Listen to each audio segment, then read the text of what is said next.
Fala galera, aqui é o Matheus do Amizades Game Histórica. Estamos aqui para mais um vídeo e hoje eu vou dar continuidade naquela série que eu comecei há um tempão atrás e parei, que era falando sobre os tipos de espadas da Idade Média e a classificação, a tipologia feita por Ewart Oakeshott especificamente. Então eu vou falar um pouquinho aqui hoje sobre as espadas do tipo 10, que foram as espadas mais utilizadas de acordo com a tipologia de Ewart Oakeshott. Então fica ligado aí depois da vinheta para ver o que vai aparecer.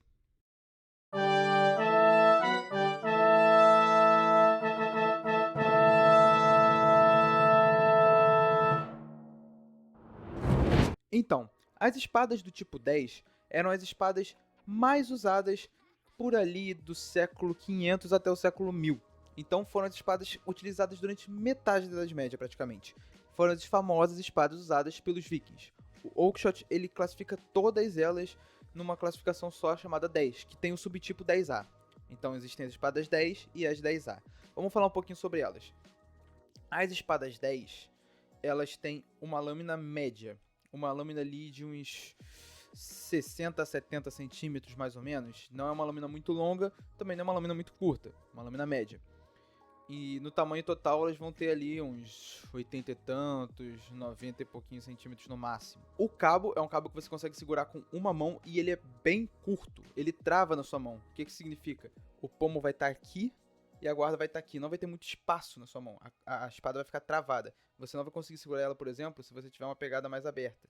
Você só consegue segurar com a pegada bem fechada. Se for um pouquinho mais aberta assim, não dá, porque ela trava na sua mão, ela é feita para travar na sua mão, ela é feita para o cabo ser bem curto, bem rente à sua mão.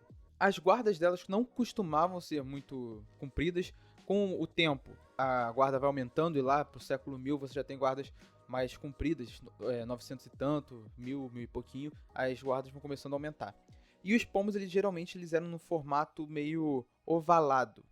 Eles eram meio que um oval de lado ou então um triângulo. Era algo entre um triângulo e um formato oval. Então eles tinham um formato que ele passava aqui assim na sua mão e depois ele fechava aqui como se fosse um semicírculo, geralmente.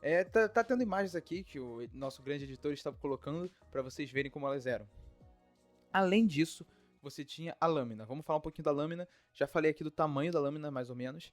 Mas é muito importante a gente perceber que elas não costumavam ser muito pontiagudas. A ponta delas era média. Então elas não eram voltadas para a estocada. Inclusive elas eram bem finas, porque elas eram voltadas para o corte.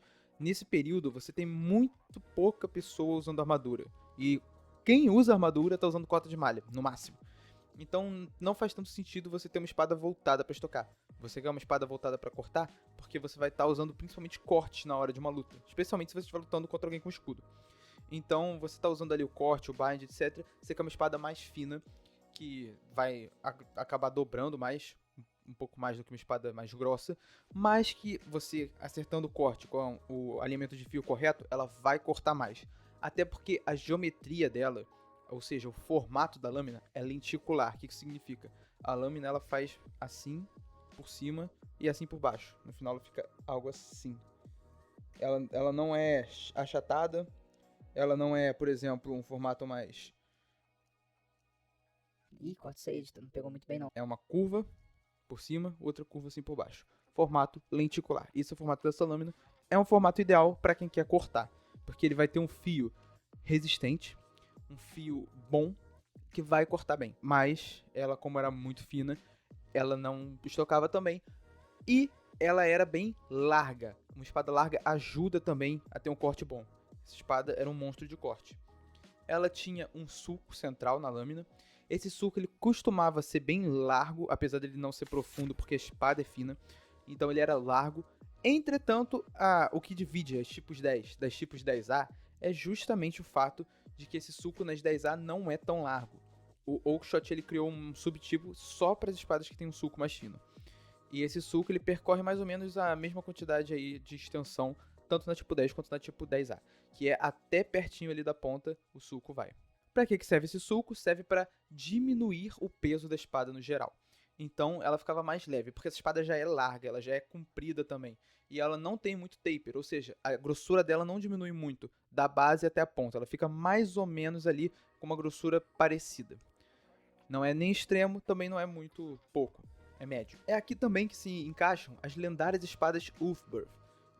Elas são muito famosas aí pra quem conhece uma coisa ou outra aí de período viking. Você conhece as espadas Ulfberth, elas são muito famosas e elas estão enquadradas nesse tipo pelo grande Ewart Oakeshott. Ele enquadrou elas e todas essas espadas da era viking no tipo 10. Como essa espada sente na mão, né? A gente viu que ela é larga, que ela é fina, mas que ela não afina muito. Então a grossura dela se mantém muito parecida na lâmina. Até porque se ela afinasse muito, a ponta ia ficar bem quebradiça, né? Que ela já é fina. Então ela não afina muito. Ela é fina, é larga e ela tem sulco. Na hora de pegar, você trava ela na mão. Como uma lâmina dessa vai sentir na mão, né? Primeiro, como ela não afina muito em direção à ponta, o ponto de equilíbrio dela vai estar mais pra cima, vai estar mais longe da guarda.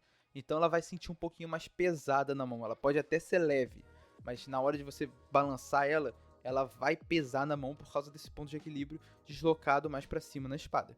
Justamente para ela ser fina, ela não pode afinar muito, senão a ponta fica quebradiça. Então, esse ponto de equilíbrio ele é jogado naturalmente para cima, como num sabre, por exemplo. Apesar de que o sabre ele pode afinar mais, etc. Mas a ideia do ponto de equilíbrio é mais para cima, justamente como num sabre. E nessas outras espadas que tem mais poder de corte, geralmente. Controle da ponta. Como eu falei antes, essa espada não foi feita para você estocar. Então o controle da ponta dela é limitado. Você não consegue tão bem colocar a ponta onde você quer, porque ela é uma espada mais pesada, ela é feita para você dar porrada, tanto que ela é travada na mão. Ela não é feita tanto para um controle mais meticuloso. Claro, ela continua sendo uma espada, espadas são armas ágeis, espadas são armas de controle, ela continua tendo um controle, só que ele não é tão grande assim quanto as espadas que são voltadas para ter esse controle de ponta. Até porque a ponta dessa espada, como eu falei, ela não é muito afiada, ela é uma coisa que vai penetrar mais ali no máximo uma cota de malha com tratamento térmico também não tão adequado quanto o tratamento térmico seria feito lá pro século XIV, XV, em cotas de malhas mais parrudas. E por isso essas espadas não seriam tão ideais para serem usadas contra a armadura de período posterior, né? Tanto que as espadas que a gente vê sendo usadas contra a armadura de período posterior são muito diferentes dessas. Mas essas espadas aqui, elas são adequadas para usar contra a armadura do período viking. E elas são mais adequadas ainda para se usar contra pessoas sem armadura. E, muito importante, elas são boas para ser usadas com um escudo, porque elas são pesadas, como eu falei, né? O ponto de equilíbrio para elas está mais em cima. Então ela tem uma recuperação mais lenta, ela não é tão ágil quanto uma espada feita para isso, né? A gente está comparando aqui espadas com outras espadas, porque espadas são armas ágeis.